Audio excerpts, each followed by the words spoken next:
Guys, Kuya Kurt Gel Blaster here. So for today's video is mag-unbox tayo ng double bell na Glock 17. Okay, na two-tone po.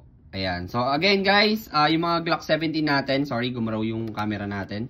Yung Glock 17 po natin is free na po yung kanyang case, okay, sa mga double bell units natin. So, upon unboxing, okay, ito yung laman mismo ng case, plastic. Okay, so available to guys sa ating Google Drive. Okay, yung price nito is 7,700. So, ito yung serial number ng unit. Okay, so may mga sticker din to. Pwede nyo naman tanggalin yan. Okay. So, ito yung design ng kanyang lower frame. Okay, medyo maganda para sa akin. Especially two-tone yung unit. May markings ng, ayan, Glock 17.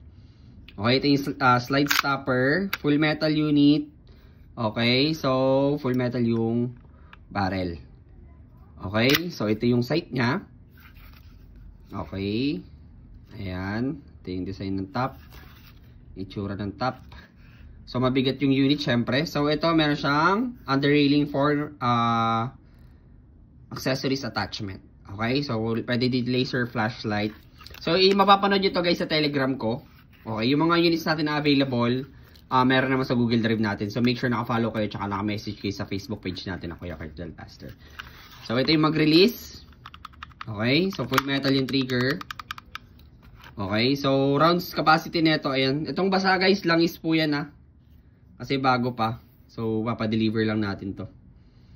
Ayan, so double stock to. Full metal yung magazine. 25 rounds yung kasya dito.